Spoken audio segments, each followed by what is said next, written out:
താരസംഘടനയായ അമ്മയിലെ ad hoc committee കൺവീനറായിരുന്ന MLA Ramesh പിഷാരടിയും സംഘടനയുടെ president Shweta മേനോനും തമ്മിലുള്ള ഫോൺ സംഭാഷണം പുറത്തുവന്ന സംഭവത്തിൽ ശ്വേതാ മേനോനെതിരെ രൂക്ഷ വിമർശനമാണ് നടക്കുന്നത്. അതേസമയം ശ്വേതാ മേനോൻ അല്ല രമേശ് പിഷാരടിയുടെ ഫോൺ ലീക്ക് ചെയ്തത് എന്നൊരു ഞെട്ടിക്കുന്ന വെളിപ്പെടുത്തലാണ് ഇപ്പോൾ പുറത്തുവന്നിരിക്കുന്നത്. സംഭവത്തിൽ മറ്റൊരു നടിയുടെ ഇടപെടൽ ഉണ്ടായിട്ടുണ്ട് എന്നാണ് റിപ്പോർട്ടുകൾ. ചിലർ പറയുന്നത് ശ്വേത ചിലപ്പോൾ എന്തെങ്കിലും എക്സിക്യൂട്ടീവ് കമ്മിറ്റിയിലെ ആർക്കെങ്കിലും ഏതെങ്കിലും ഒരു ഫ്രണ്ടിന് ഈ ഓഡിയോ ഷെയർ ചെയ്തത് ആയിരിക്കാം. ആ ഫ്രണ്ട് ആയിരിക്കാം ഈ ഓഡിയോ പുറത്തുവിട്ടത്. അവരായിരിക്കണം ഇത് ഓഡിയോ പുറത്തുവിട്ടത്, ലീക്ക് ചെയ്തത് എന്നാണ്. ലക്ഷ്മിപ്രിയയോ അല്ലെങ്കിൽ മറ്റേതെങ്കിലും ഒരു സുഹൃത്തിനായിരിക്കണം തന്നെ പിഷാരടി വിളിച്ചു എന്ന് പറയാൻ വേണ്ടിയായിരിക്കണം ഇത് ലീക്കാക്കിയത് അല്ലെങ്കിൽ അയച്ചു കൊടുത്തത്. അതിനുശേഷം ഈ ഓഡിയോ ലീക്കായതായിരിക്കണം എന്നാണ് ഇപ്പോൾ പുറത്തുവരുന്ന റിപ്പോർട്ടുകൾ. അമ്മ സംഘടനയിൽ ഇപ്പോൾ വലിയൊരു പ്രതിസന്ധിയാണ് നേരിടുന്നത്. ശ്വേതാ മേനോൻ തിരിച്ചു വരുന്നു, എന്നാൽ രാജിവെച്ച പലർക്കും ഇപ്പോൾ തിരിച്ചു വരാൻ പറ്റാത്ത അവസ്ഥയാണ്. അതേസമയം മായ വിശ്വനാഥ് പറഞ്ഞൊരു സ്റ്റേറ്റ്മെന്റ് ഇപ്പോൾ വൈറലായി മാറുകയാണ്. ഇതെല്ലാം ദിലീപേട്ടന്റെ കണ്ണുനീരാണെന്നും ദിലീപേട്ടൻ തിരിച്ചു വരണമെന്നും അമ്മയിലേക്ക് ദിലീപേട്ടൻ മടങ്ങി വരണമെന്നുമാണ് മായ വിശ്വനാഥ് പറഞ്ഞത്. ഒരു വലിയ ഞെട്ടലും കോളിളക്കവും ഒക്കെയാണ് ഈ ഒരു സ്റ്റേറ്റ്മെന്റ് ഉണ്ടാക്കിയിരിക്കുന്നത്. മറ്റൊന്നുമല്ല, ഇതെല്ലാം ദിലീപിന്റെ കളിയാണ്. ദിലീപിന് അമ്മയിലേക്ക് തിരിച്ചെത്താനുള്ള അല്ലെങ്കിൽ ദിലീപ് അമ്മയുടെ നേതൃസ്ഥാനം ഏറ്റെടുക്കാനുള്ള ഒരു പദ്ധതിയാണ് ഇതെല്ലാം എന്ന് പലരും തുടക്കത്തിൽ തന്നെ പറഞ്ഞിരുന്നു. എന്നാൽ അതെല്ലാം അങ്ങനെയല്ല എന്ന രീതിയിലായിരുന്നു ദിലീപിന്റെ പോക്കും പെരുമാറ്റവും ഒക്കെ. എന്നാൽ അമ്മയിൽ ദിലീപിന് ഇപ്പോഴും വലിയൊരു ശതമാനം പേരുടെ പിന്തുണയുണ്ട് എന്ന് വ്യക്തമാക്കുന്ന ഒരു സംഭവം തന്നെയാണ് ഈ വാക്കുകളിലൂടെ പുറത്തു വരുന്നത്.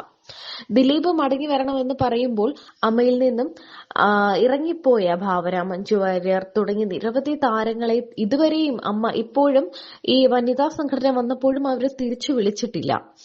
അതെല്ലാം അൻസിബ ചോദ്യം ചെയ്തിരുന്നു. അതിനിടയ്ക്കാണ് ഇങ്ങനെയൊരു ദിലീപിനെ തിരിച്ചു വിളിക്കണം എന്നൊരു ആവശ്യം വന്നിരിക്കുന്നത്. ഇത് ശരിക്കും പറഞ്ഞാൽ വലിയൊരു അമ്പരപ്പ് തന്നെയാണ് ഉണ്ടാക്കിയിരിക്കുന്നത്. അതും മായ വിശ്വനാഥിനെ പോലെ അൻസിബയുടെ ഭാഗത്ത് നിൽക്കുന്ന ഒരാളിൽ നിന്ന് വരുമ്പോൾ. രാജി നൽകിയതിന് പിന്നാലെ താരസംഘടന അമ്മയുടെ എക്സിക്യൂട്ടീവ് കമ്മിറ്റിക്കെതിരെ രൂക്ഷ വിമർശനവുമായി നടനും തിരക്കഥാകൃത്തുമായ ജോയ് മാത്യു. ഒരു തീരുമാനമെടുക്കാൻ കഴിയാത്ത സംഘത്തിനൊപ്പം തനിക്ക് തുടരാനാകില്ലെന്നും ചെയ്തു കൂട്ടിയ മണ്ടത്തരങ്ങളുടെ ഫലമാണ് അനുഭവിക്കുന്നതെന്നും ജോയ് മാത്യു പറഞ്ഞു. അമ്മ സംഭവത്തെക്കുറിച്ച് സംസാരിക്കുകയായിരുന്നു അദ്ദേഹം. ഞാൻ 2 മാസം മുൻപ് രാജിക്കത്ത് കൊടുത്തിരുന്നു. എന്നാൽ രാജിവെക്കരുതെന്നും മാധ്യമങ്ങളിൽ വാർത്തയാകുമെന്നും അന്ന് പ്രസിഡന്റ് പറഞ്ഞു. ഒരു പ്രശ്നം വേണ്ടെന്ന് കരുതി രാജിയുമായി മുന്നോട്ട് പോയില്ല. ഇപ്പോൾ പിടിപ്പുകേട്, വിവരമില്ലായ്മ, പരസ്പരം കുറ്റപ്പെടുത്തൽ, പോലീസ് കേസ് തുടങ്ങിയ കാരണം സഹിക്കാൻ വയ്യാത്ത അവസ്ഥയാണ്. സംഘടനയുടെ പ്രതിച്ഛായ തകർന്നു. ഒരു തീരുമാനമെടുക്കാൻ കഴിയാത്ത സംഘത്തിന്റെ കൂടെ തുടരാൻ എനിക്ക് കഴിയില്ല. എക്സിക്യൂട്ടീവ് കമ്മിറ്റിയിൽ എന്നെ പിന്തുണയ്ക്കുന്ന 2-3 പേരേയുള്ളൂ. വിവരമുള്ള മുതിർന്ന അംഗങ്ങളുണ്ട്. ഭൂരിപക്ഷ മണ്ടന്മാരും അവരുടെ അഭിപ്രായത്തെ അംഗീകരിക്കില്ല. എന്നിട്ട് മണ്ടത്തരം ചെയ്യും. ഈ മണ്ടത്തരങ്ങളുടെ ആകെ തുകയാണ് ഇപ്പോൾ അനുഭവിക്കുന്നത് എന്നും ജോയ് മാത്യു പറഞ്ഞു. ഞാൻ ബോംബെയിലായിരുന്നു. ഞാൻ കല്യാണം കഴിച്ച ദിവസം അതിന്റെ ഒരു ദിവസം മുമ്പേ നമ്മൾ രണ്ടുപേരും കൂടെ അത് പിന്നെ കല്യാണം കഴിച്ച അടുത്ത ദിവസം തന്നെയാണ് നമ്മൾ ഷെനോയ്സ് പോയത്. എന്റെ കല്യാണത്തിന് റിലീസ് ചെയ്യണേ 16th സിനിമ റിലീസായി. ജൂൺ 18th എന്റെ കല്യാണമായിരുന്നു. അപ്പൊ മൂപ്പര് വിളിച്ചിട്ട് എന്നോട് പറഞ്ഞു, Shweta, I am so sorry and you know I can't believe, ഞാൻ വിചാരിച്ച പോലെയല്ല. അതാ ഞാൻ പറഞ്ഞത്, ഈ നമ്മളല്ലേ ഈ രാജീവേട്ടന്റെ ആ ഒരു സ്റ്റേറ്റ്മെന്റ് മൂപ്പര്, ഞാൻ ഇത്ര റിലാക്സ്ഡ് ആയത് ഓൺലി ബിക്കോസ് ഞാൻ പഴയ പടം കാണാത്തോണ്ട്. ചിലപ്പോ ഞാനും കണ്ടിട്ടുണ്ടെങ്കിൽ എന്റെ അവസ്ഥ ഇങ്ങനെ തന്നെ. പക്ഷെ നമുക്ക് അതേപോലെ എത്താൻ പറ്റുമോ, ഞാൻ അതുപോലെ ചെയ്യുന്നുണ്ടോ? അല്ല, അത് മാത്രമല്ല സംഭവം ഇതെങ്ങനെ ഞാൻ കൈകാര്യം ചെയ്യും, ആ സീൻ അങ്ങനെ വന്നാ എങ്ങനെ ഉണ്ടാവും, അതൊന്നും ഉണ്ടായിരുന്നില്ല. പക്ഷെ അതിൻ്റെതായ ഒരു ഇതുണ്ടായിരുന്നു. അപ്പൊ അതാണ് ഞാൻ മൂപ്പരോട് ഞാൻ ഇങ്ങനെ പറഞ്ഞത്, എടാ നീ എന്തിനാ കണ്ട്, now you have that pre-notion and see today he's very relaxed, obviously the age and experience also gives him അതല്ല, but it was fun. അപ്പൊ നമ്മൾ രണ്ടാളുടെ room opposite to each other ആയിരുന്നു. അപ്പൊ ഞാൻ വന്നപ്പോ മൂപ്പര് അച്ഛൻ, അമ്മ, അമ്മൂമ്മ എല്ലാരും ഉണ്ടായിരുന്നു. അച്ഛനും വേറെ ഒരാളും കൂടി ഉണ്ട്, ആന്റിയോ ആരോ ഉണ്ടായിരുന്നു. somebody who came and went. അപ്പൊ ഞാൻ നോക്കുമ്പോ ഒരു ഹീറോ റൂമിൽ നിന്ന് പുറത്ത് Usually വരുമ്പോ നേരെ തിരിച്ചാണ്. ഹീറോ അമ്മ അച്ഛൻ അപ്പൊ അവര് ഇതെന്റെ അച്ഛൻ ഇവരുണ്ടാവും ഞാൻ പറഞ്ഞു ഓക്കെ എന്തിന് അല്ല ഇത് ഫസ്റ്റ് എക്സ്പീരിയൻസ് അല്ലേ നമ്മള് സിനിമ എന്നൊക്കെ പറയുമ്പോഴത്തേക്ക് സെറ്റ് ഇവരെയൊക്കെ കാണണം. അപ്പൊ എനിക്കൊന്ന് അച്ഛനും അമ്മയൊക്കെ വന്നിട്ടുണ്ടായിരുന്നു മേ ബി ഫസ്റ്റ് ഒരു ഫസ്റ്റ് 2 days അവരും ഉണ്ടായിരുന്നു. അവർക്കും എക്സ്പീരിയൻസ് ചെയ്യാനൊക്കെ ആയിട്ട് അവരും എക്സൈറ്റഡ് ആയിരുന്നു. എല്ലാവരൊക്കെ കാണാൻ ശ്വേതനെയൊക്കെ കാണാൻ അപ്പൊ അങ്ങനെ എല്ലാവരും പരിചയപ്പെടാനൊക്കെ ആയിട്ട് അപ്പൊ എന്താ പറയും നീ ശ്രീജിത്തനെ പറയും ഇത് നമ്മുടെ റിയൽ ലൈഫിലെ ഹീറോയിൻ, ഇത് നമ്മുടെ റിയൽ ലൈഫിലെ ഹീറോയിൻ. ഇവര് രണ്ടുപേരെ ഇങ്ങനെ ലെഫ്റ്റ് ആൻഡ് റൈറ്റ് ഇങ്ങനെ കിട്ടിയിരിക്കുകയാണ്. ഓക്കെ സോ പിന്നെ മൂപ്പര് തന്നെ ഓഫ് കോഴ്സ് കല്യാണത്തിന് ഇൻവൈറ്റ് ചെയ്തപ്പോ I was in America couldn't come. അപ്പൊ പോകാൻ പറ്റില്ല. I couldn't and I genuinely ഞാൻ പറഞ്ഞു I wanted to come. ഞാൻ പറഞ്ഞു എന്തെങ്കിലും ഒരു ലൈവ് വീഡിയോ എന്തെങ്കിലും ചെയ്യാൻ പറ്റിയിട്ടുണ്ടെങ്കിൽ I would have loved to be there.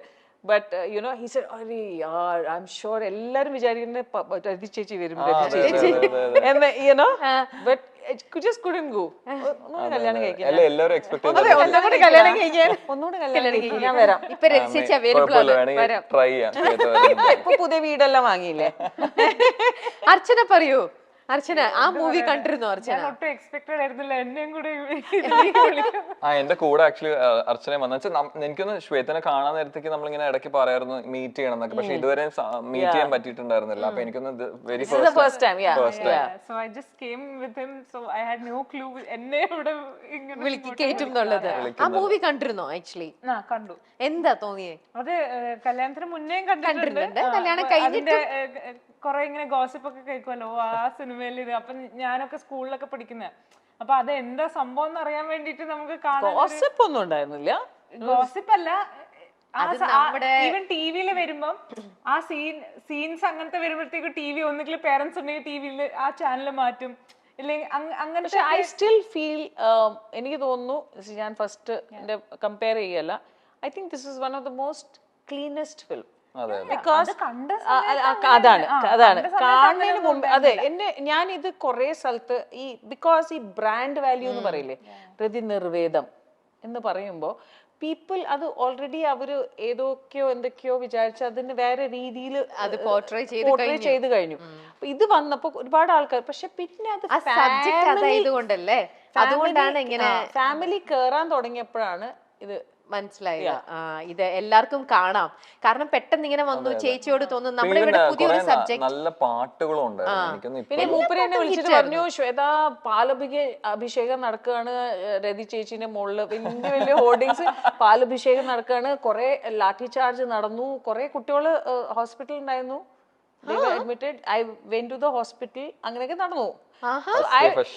First day was like a big lathi charge എല്ലാം ഉണ്ടായിരുന്നു. പക്ഷെ മൂപ്പര് നടന്നു പോയതല്ല, മൂപ്പര് കേറ്റിട്ടാ കൊണ്ടുപോയത് ഇങ്ങനെ ആൾക്കാര്. എന്നെ ആൾക്കാരെ മുകളിലെടുത്ത് ഇങ്ങനെ പൊക്കി എറിയണായിരുന്നു. അത് ഭയങ്കര എക്സ്പീരിയൻസ് ആയിരുന്നു കേട്ടോ. നമ്മളിങ്ങനെ ഡ്രീം ചെയ്യില്ല ഒരു സിനിമ കഴിഞ്ഞ് ഇറങ്ങാൻ നേരത്തേക്ക് എല്ലാവരും ഇങ്ങനെ വന്ന് എടുത്ത് പൊക്കണം എന്നൊക്കെ. പക്ഷെ അത് സംഭവിച്ചു, അത് ഇങ്ങനെ തന്നെ സംഭവിച്ചു. അല്ല ശ്രീജിത്തിന്റെ ഫസ്റ്റ് മൂവി ആയിരുന്നില്ലേ? അല്ല എന്റെ സെക്കൻഡ് മൂവി ആയിരുന്നു. First cinema was like living together എന്ന് പറഞ്ഞ ഒരു സിനിമയായിരുന്നു. അപ്പൊ അത് കഴിഞ്ഞിട്ട് ഇങ്ങനത്തെ ഒരു സബ്ജക്ട് വന്നപ്പോഴേ നമ്മുടെ സിനിമയിൽ ഇതിപ്പം ഓരോന്നോരോന്നും പുതിയത് ഇപ്പം വന്നോണ്ടിരിക്കുകയാണല്ലോ ഓരോരോ സബ്ജക്ട്. അപ്പൊ അന്നത്തെ ഇതിപ്പോ എത്ര ഇയേഴ്സ് മുന്നെയാ. അപ്പൊ അന്ന് ഇങ്ങനത്തെ ഒരു സബ്ജക്ട് ഇത് ഹാൻഡിൽ ചെയ്യണം, ഇത് ഇങ്ങനെ ആക്ട് ചെയ്യണം എന്നൊക്കെ പറഞ്ഞപ്പോ ഈശ്വര അത് എങ്ങനെ ഞാൻ ചെയ്യും, കോൺഫിഡൻസ് കമ്മിയോ? ചെയ്യാന്ന് ഞാൻ തീരുമാനിച്ചിരുന്നു. അപ്പൊ അതിന്റെ ഒരു കോൺഫിഡൻസ് തന്ന രാജീവ് സാർ ആയിരുന്നു എനിക്ക് തന്നത്, ഇങ്ങനെ ആയിരിക്കും ചെയ്യുന്നത്. എന്നാലും ഇൻസൈഡ് എവിടെ ഞാൻ ഇങ്ങനെ ആലോചിച്ചത് എങ്ങനെയായിരിക്കും ഇത് വരുന്നത്, ഇത് പോസിറ്റീവ് ആയിരിക്കും എനിക്ക്, അങ്ങനത്തെ കുറെ സാധനങ്ങൾ എന്റെ മൈൻഡിലുണ്ടായിരുന്നു. പിന്നെ ഞാൻ പുതിയ ഒരാളെന്നുള്ള രീതിയിൽ എല്ലാം ഇതൊക്കെ പഠിച്ചു വരുന്നല്ലേ ഉള്ളൂ. അപ്പൊ പിന്നെ ശ്വേത ആ ഫസ്റ്റ് ടൈം അഭിനയിക്കുന്നു, പിന്നെ ഇത്രയും വലിയൊരു ക്രൂവിന്റെ കൂടെ. അപ്പൊ അതിന്റെ ഒരു ടെൻഷൻ എനിക്ക് എപ്പോഴും ഉണ്ടായിരുന്നു. അപ്പൊ ഞാൻ ഇപ്പൊ കാണാൻ പറച്ച ദൈവം ഇപ്പൊ എങ്ങനെ വരുന്നെങ്കിൽ ഇപ്പൊ ലൈക്ക് വൈബിങ് ഭയങ്കര നല്ല രീതിയിൽ നമ്മൾ കാണുമ്പോഴൊക്കെ. അപ്പൊ ഞാൻ പറയും ദൈവം ഇപ്പൊ എങ്ങനെ ചെയ്തെങ്കിൽ നമ്മൾ പൊളിച്ചേനെ. ഓർക്കുണ്ടോ ഫസ്റ്റ് നിങ്ങൾ തമ്മിൽ ഷൂട്ട് ചെയ്ത സമയത്ത്? അപ്പൊ എനിക്ക് തോന്നുന്നു ചേച്ചിക്ക് കുറച്ചും കൂടി എക്സ്പീരിയൻസ് ഉണ്ട് അന്നേരം മൂവി ചെയ്തിട്ടുള്ള. പക്ഷെ ആ സെറ്റിന്റെ എക്സ്പീരിയൻസ് ഉണ്ടായിരുന്നില്ല. ആദ്യം ഞാൻ ചെയ്തത് ആ പാല് കൊണ്ടുപോയിട്ട് മൂപ്പര് ഇങ്ങനെ ബെഡിൽ കിടക്കുന്നു, ഞാൻ ഇങ്ങനെ വന്ന് നോക്കണു, അവിടെ പോയിട്ട് അവനെ ഞാൻ പറയുന്നത് നീ വീട്ടിൽ വാ എന്നുള്ള ആ ഒരു സീനാണ് ചെയ്യുന്നത്. It was hilarious. ഞാൻ അവനോട് പറയും make me feel comfortable. He's saying no, you make me feel comfortable. അത് ശരിക്കും അതാ സംഭവിച്ചിരുന്നത്. ചോദിക്കാൻ അപ്പൊ ഞാൻ പറഞ്ഞു ഞാൻ 7ാമത്തെ ദിവസം ജോയിൻ ചെയ്യുന്നത്, ഇവനെ അറിയുള്ളൂ. നമ്മളൊരു പ്രൊഡക്ഷനിൽ പോകുമ്പോ ഏതാണെങ്കിലും നമുക്ക് എല്ലാരും അറിയണമെന്ന് നിർബന്ധമില്ല. എനിക്ക് അവിടെ രാജീവ് ഏട്ടനും മറ്റേ സുരേഷ് ഏട്ടനെ മാത്രമേ അറിയണ്ടായിരുന്നുള്ളൂ. അപ്പൊ ഇത് കഴിഞ്ഞ ആരുമല്ല. അപ്പൊ ഐ ആം ടെലിംഗ് ഹിം, എന്നെ മേക്ക് മീ ഫീൽ കം, എവിടെ ആരോട് എനിക്ക് ആരെയും അറിയില്ലായിരുന്നു. അതെ.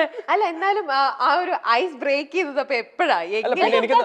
അതെ, ഗ്രാജുവലി നമ്മൾ ആദ്യത്തെ ഞാൻ പറഞ്ഞില്ലേ, ആദ്യം വന്നത് ഇങ്ങനെ റൂമിൽ നിന്ന് ഇങ്ങനെ ആൾക്കാർ വന്നോണ്ടിരുന്നപ്പോഴേ ആദ്യത്തെ ഐസ് ബ്രേക്ക് ആയി.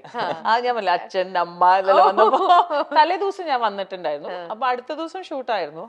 അപ്പൊ ഞാൻ പറഞ്ഞു, ശ്രീജിത്ത് ഹൗസ് ഇറ്റ്, എങ്ങനെയുണ്ട്, എങ്ങനെയത്? അപ്പൊ അവന് എന്റെ നെർവസ്നെസ് കണ്ടപ്പോ അവൻ പറഞ്ഞു, you don't become nervous, I am